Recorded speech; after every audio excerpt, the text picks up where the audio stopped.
తాకట్లో ఉన్న మీ బంగారాన్ని విడిపించి ఆ రోజు ఆన్లైన్ రేటుకి కొంటాం. Sharma gold company. ఈ సీజన్లో తొలిసారి ప్రకాశం బ్యారేజ్కి వరద నీరు చేరింది. ఒకటి కాదు రెండు కాదు, దాదాపు 3 లక్షల క్యూసెక్ల వరద నీరు ప్రకాశం బ్యారేజ్ గుండా సముద్రంలో కలుస్తున్నాయి.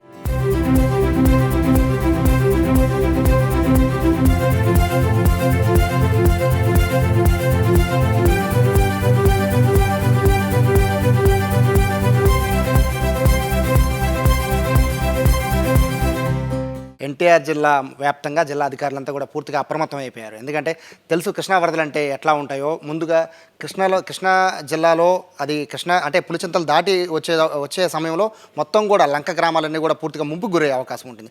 ఈ నేపథ్యంలో అధికారులు అప్రమత్తంగా ఉండకపోతే మాత్రం చాలా ప్రమాదాలు జరిగే అవకాశం ఉండడంతో 2 రోజులుగా పూర్తిగా జిల్లా అధికార యంత్రాంగం అంతా కూడా ఈ వరద మీదే పూర్తిగా సమీక్షలు నిర్వహిస్తున్నారు. ప్రజలకు అలర్ట్ జారీ చేస్తున్నారు. ప్రస్తుతం ప్రకాశం గారి దగ్గర పరిస్థితి ఏంటి, అలాగే అధికారులను ఎలా అప్రమత్తం చేశారు, ఈ విషయాలు తెలియజేయడానికి ప్రస్తుతం ఎన్టీఆర్ జిల్లా కలెక్టర్ డాక్టర్ లక్ష్మీ షా ఉన్నారు. సార్ నమస్తే. సార్ 2 రోజులుగా మీరు చెప్తూ ఉన్నారు, ప్రజలను అప్రమత్తం చేస్తున్నారు. ప్రస్తుత పరిస్థితి ఏంటి సార్? ఇప్పుడు ప్రకాశం బ్యారేజ్ నేను నిన్న అనుకున్నట్టే ఈ రోజుకి దాదాపుగా 2,70,000 వరకు వాటర్ చేరుకుంది. దాంట్లో అలాగే ఓషన్కి ఆల్రెడీ 2,65,000 ఇప్పటికే రిలీజ్ చేస్తున్నాము. ఉన్న 70 గేట్లను కూడా తీయడం జరిగింది. 5 ఫీట్ హైట్లో అన్ని పెట్టున్నాము. ఈ డౌన్ స్ట్రీమ్ అలాగే అప్ స్ట్రీమ్లో కూడా ప్రతి ఒక్క విలేజెస్ని అక్కడ ఉన్న మండల వాళ్ళందరినీ అలర్ట్ చేశాము. మార్నింగ్ కూడా వెళ్ళి చూసాము. ఇబ్రాహీంపట్నంలో చిన్నలంక పెద్దలంకలో అయితే ఆ రోడ్ కట్ ఆఫ్ అయింది చిన్నలంకకి, కానీ అక్కడ కావాల్సిన బోట్స్ ఏర్పాటు చేయడం జరిగింది. పబ్లిక్ని అలర్ట్ చేసి అలాగే ఫెర్రీ పాయింట్ ఎక్కడైతే స్నానంకి ఇవన్నీ వెళ్తుంటారో అక్కడంతా వార్నింగ్ బోర్డ్స్ పెట్టడం జరిగింది. ఎక్కడికక్కడ 24/7 స్టాఫ్ని డిప్లాయ్ చేశాము. ఇరిగేషన్ సిబ్బంది, పోలీస్ అలాగే రెవెన్యూ సిబ్బంది, దాంతోపాటు ఎస్డిఆర్ఎఫ్ సిబ్బంది కూడా వచ్చి ఆల్రెడీ ఇక్కడ క్యాంప్ వేసుకుని ఉన్నారు. సో ఎక్కడ ఇప్పటివరకు ఏమి ఇబ్బంది లేదు. ప్రజల్ని అప్రమత్తం చేసాం కాబట్టి ఎక్కడ ఏమి అనుచిత ఘటనలు అక్కడ జరగలేదు. అన్ని దగ్గర సేఫ్గా ఉన్నారు. వాటర్ అయితే ఇప్పుడు పులిచింతలు ఇప్పుడు స్టడీగా ఉంది. సో నాగార్జున సాగర్ అక్కడ ఇంకా కొంచెం రైజ్ చూపిస్తున్నారు. ఇప్పుడు ప్రకాశం బ్యారేజ్ కూడా ఇప్పుడు స్టేబుల్గా ఉంది. వచ్చిన వాటర్ని ప్రాపర్గా కెనాల్స్ ద్వారా అలాగే ఓషన్కి ఎప్పటికప్పుడు వదిలేస్తున్నాం కాబట్టి ప్రాబ్లం 3 lakhs అన్నారు సార్, ఇంకా అంతమించి ఏమైనా వస్తుందా సార్? ప్రస్తుతానికైతే ఇరిగేషన్ డిపార్ట్మెంట్ అది అంకె అంశాల ప్రకారము 3 lakhs వరకే అని ప్రిడిక్షన్ ఉంది ఇప్పటి వరకు. సో ఇది రేపు కూడా 3 lakhs కంటిన్యూ అవుతుంది. అంటే నిన్న స్టార్ట్ అయింది, ఈరోజు రీచ్ అయింది కాబట్టి రేపు కూడా కంటిన్యూ అయ్యి రేపు తర్వాత కనుక అది అప్ స్ట్రీమ్లో ఏదైనా ఎక్కువ వర్షాలు వస్తే పెరిగే అవకాశం ఉంది. లేదంటే ఇంకొక 2 days కంటిన్యూ అవుతుంది. యాక్చువల్గా జాలర్లు చేపలు పట్టే వాళ్ళు వరద వస్తే ముఖ్యంగా వెళ్ళిపోతారు. తగ్గుముఖం పడుతుందంటే చాలు వెళ్ళిపోతూ ఉంటారు.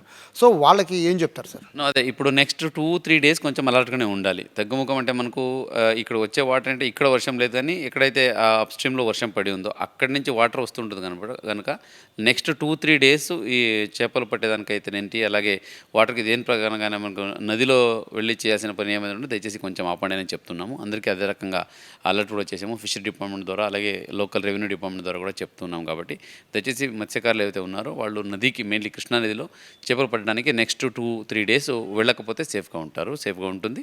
డేంజర్ సిచ్యువేషన్ ఏమైనా అంటే వచ్చే ముందు కొంచెం అవాయిడ్ చేసుకుంటే బెటర్.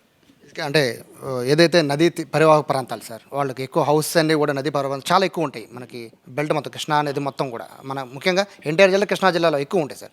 సో వీళ్ళకి అంటే మీరు హెల్ప్ లైన్ నెంబర్లు కూడా కొన్ని పెట్టారు.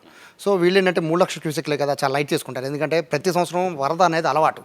సో ఇలా అప్రమత్తత లేకపోతే ప్రమాదం జరిగే అవకాశం ఉంది. వాళ్ళు లైట్ తీసుకున్నారు చాలామంది, ఏం చెప్తారు? ముఖ్యంగా నదీ పరివాహక ప్రాంతాల్లో ఉన్న గ్రామాలు, అక్కడ ఉన్న గూడెం అయితేనేంటి గ్రామాలు, అలాగే అక్కడ ఉన్న హెబిటేషన్స్, అర్బన్ ఏరియా అయితే వార్డ్స్ అయితే ఉన్నాయో వాళ్ళందరికీ నా రిక్వెస్ట్ ఏంటంటే వాటర్ ఎప్పుడు ఎలాగ అది పెరుగుతుంది ఉద్రిక్తదని చెప్పలేము. మనము చూసాం కదా ఇది ఇలాగే కదా అని దయచేసి అనుకోకండి. కొంచెం అలర్ట్గా ఉండండి, అప్రమత్తంగా ఉండండి. ఎందుకంటే లాస్ట్ ఇయర్ ఫ్లడ్ చూసాం విజయవాడలో ఎంత బీభత్సం సృష్టించిందని. కాబట్టి ఈసారి అన్ని జాగ్రత్తలు తీసుకున్నప్పటికీ కూడా ఇండివిజువల్ లెవెల్ కూడా మీరు కేర్ఫుల్గా ఉండండి. మెయిన్లీ చిన్నపిల్లలు, అలాగే వృద్ధులు, అట్లాగే పశువులు, ఈ పాడి పశువులు అయితే ఉంటాయో అవిని దయచేసి నది వైపు వెళ్ళనివ్వకుండా చూసుకోండి. అలాగే మత్స్యకారులు ఏవైతే ఉన్నారో ఒక డే లేట్ అయినా పర్లేదు, దయచేసి వెయిట్ చేయండి. ఎందుకంటే వాటర్ మీరు ఒకసారి నీళ్ళకి వెళ్ళిపోయాక కూడా వరద ఎక్కువ అయిపోయే అవకాశం ఉంటుంది. కాబట్టి దయచేసి అఫిషియల్గా వెళ్ళొచ్చు అని ఇండికేషన్ వచ్చేంత వరకు దయచేసి కొంచెం రిస్ట్రైన్ చేయండి, వెయిట్ చేసి చూడండి. ఇన్ కేస్ మీకు మరీ అంత ఏమైనా డౌట్స్ ఉంటే, మరి ఏమైనా మీకు ఇన్ఫర్మేషన్ కావాలనుకుంటే మీ దగ్గర ఉన్న అధికారులు ఎవరిని అడిగిన చెప్తారు. లేదంటే జిల్లా లెవెల్లో ఒక కాల్ సెంటర్ పెట్టి ఉన్నాం. అక్కడ 24/7 స్టాఫ్ని పెట్టున్నాం. వాళ్ళతో కూడా ఫోన్ చేసి అట్లీస్ట్ కనుక్కోండి. ఇప్పటికే చాలామంది ఫోన్ చేస్తున్నారు. కొంతమంది మా ఊరికి వాటర్ వస్తాయండి, ఎప్పుడు వస్తాయంటున్నా అని అడుగుతున్నారు. మన దగ్గర అప్డేటెడ్ ఇన్ఫర్మేషన్ ఉంటుంది. ఎందుకంటే ఇరిగేషన్ డిపార్ట్మెంట్ అలాగే ఎస్డిఆర్ఎఫ్ నుంచి కూడా ఎప్పటికప్పుడు మనకు అంకిఅంశాలు వస్తుంటాయి కాబట్టి మీరు ఫోన్ చేసి తెలుసుకొని ముందుకెళ్ళండి తప్పితే మీరంతా మీరు చూసాం కదా వెళ్తాంలే పర్వాలేదని దయచేసి అంటే రిస్క్లో వెళ్ళకండి. సో ప్లీజ్ బీ కేర్ఫుల్ అని చెప్తున్నాను. ఫైనల్గా చెప్పండి సార్, మీ దాకా వచ్చిందో లేదో తెలియదు కానీ బొడమేరు మీద చాలా అపోహలు, ప్రజల్లో ఒక భయం నెలకొంది. పోలీస్ డిపార్ట్మెంట్ కూడా మైకుల్లో చెప్తున్నారు బొడమేరు రావట్లేదు, కానీ బొడమేరు ఫ్లడ్ వస్తుందని కొంతమంది ఆకతాయిలో లేకపోతే కావాలని చేస్తున్నారు తెలియదు కానీ ఒక పబ్లిసిటీ లాగా దాన్ని మారిపోయింది. ఇప్పుడు బొడమేరు వచ్చేస్తుంది అని అందరూ కూడా చెప్తారు. అసలు బొడమేరు మళ్ళీ వచ్చే ఛాన్స్ ఉందా సార్? మనకు ఉన్న ఇప్పుడు ఎక్స్పీరియన్స్ ప్రకారంగా అక్కడ చేసిన వర్క్స్ అలాగే లాస్ట్ 1 year నుంచి అక్కడ పెట్టిన ఎఫర్ట్ చూస్తే బుడమేరు వల్ల ఏ మాత్రం ఇబ్బంది లేదు విజయవాడ సిటీకి. అటువంటి ఎక్కువ నీళ్ళు వచ్చినా కూడా ఎప్పుడైతే బుడమేరు డైవర్షన్ కెనాల్ అక్కడ ఉందో అక్కడి నుంచి వెలుగులేరు నుంచి అది డైవర్షన్ కెనాల్లో దాదాపుగా 16,000 క్యూసెక్స్ వాటర్ డ్రైనింగ్ చేసే అవకాశం ఉంది. సో అది సిటీకి వచ్చేది ఎప్పుడు ఆ 16,000 దాటితే. లాస్ట్ ఇయర్ ఏమైంది 30,000 వరకు క్యూసెక్ వచ్చింది కాబట్టి లాస్ట్ ఇయర్ వాజ్ అన్కంట్రోలబుల్. ఈసారి అటువంటిది వచ్చేంత ఇండికేషన్స్ కూడా లేవు, ఎందుకంటే అప్ స్ట్రీమ్లో ఎక్కడ వర్షాలు లేవు.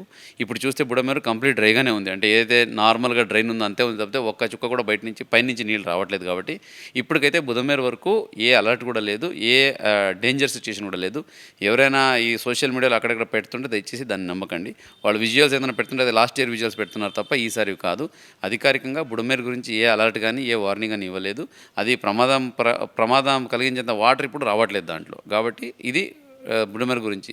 అలాగే అక్కడ జరిగిన వర్క్స్ అలాగే మేము తీసుకున్న ముంజాగ్రత్తలు చూసుకుంటే లాస్ట్ టైం ఎక్కడైతే బుడమేరు బ్రీచ్ అయ్యిందో అక్కడ దాదాపుగా 350 మీటర్స్ని కంపల్సరీగా ఎవరు మన ఇరిగేషన్ మంత్రివర్యులు అక్కడ దగ్గర ఉండి షార్టెస్ట్ టైంలో కంప్లీట్ చేయించి అది సక్సెస్ఫుల్గా ఇప్పుడు రెడీ అయిపోయింది. అక్కడ నుంచి నీళ్ళు వచ్చినా కూడా ఈసారి మనకి ఎక్కడ ఇబ్బంది లేకుండా నీళ్ళు కిందికి వెళ్ళిపోతుంది తప్పితే ఎవరికి ఇబ్బంది అవ్వదు. అలాగే విజయవాడ సిటీలో కూడా మీరు చూస్తే ఎక్కడికక్కడ ఆ గుర్రెపు డెక్కలు అడ్డ ఉన్న ప్రతి సిల్టు అవన్నీ తీసేసి ఇప్పుడు ఆ ఛానల్ని కూడా ఈ బుడమేరు డ్రైన్ కూడా క్లీన్గా పెట్టడం జరిగింది.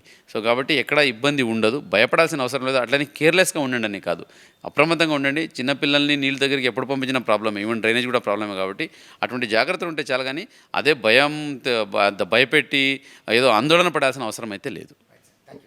సో ఇది కలెక్టర్ గారు చాలా స్పష్టంగా చెప్పారు. వరద ముందుగా కృష్ణానదికి వచ్చే వరద ఏదో ప్రకాశం బ్యారేజ్ ఉందో 3 లక్షల క్యూసెక్లు మోస్ట్లీ రేపు సాయంత్రం నుంచి ఎల్లుండితో మోస్ట్లీ డిశ్చార్జ్ అయిపోతాయి. కాబట్టి అప్పటి వరకు కూడా జాలర్లు అలాగే లంక గ్రామ ప్రజలు దాంతోపాటు రివర్కి ఆనుకుని ఉండే గ్రామాలు వీళ్ళందరూ కూడా అప్రమత్తంగా ఉండాలి. చిన్న వరదే కదా లైట్ తీసుకోవద్దని చెప్తున్నారు. దాంతోపాటు బుడమేరు విషయంలో కూడా అపోహలు నమ్మొద్దని చెప్తున్నారు. అధికార యంత్రాంగం ఖచ్చితంగా బుడమేరు వచ్చే పరిస్థితి ఉంటే కనుక సూచనలు చేసే అవకాశం ఉండే. ప్రస్తుతానికి బుడమేరుకి సంబంధించి ఎటువంటి ఫ్లడ్ కూడా రావట్లేదని చెప్పి కలెక్టర్ క్లారిటీ ఇచ్చారు. కెమెరా పర్సన్ కృష్ణతో సాయి, సుమన్ టీవీ, విజయవాడ నుంచి.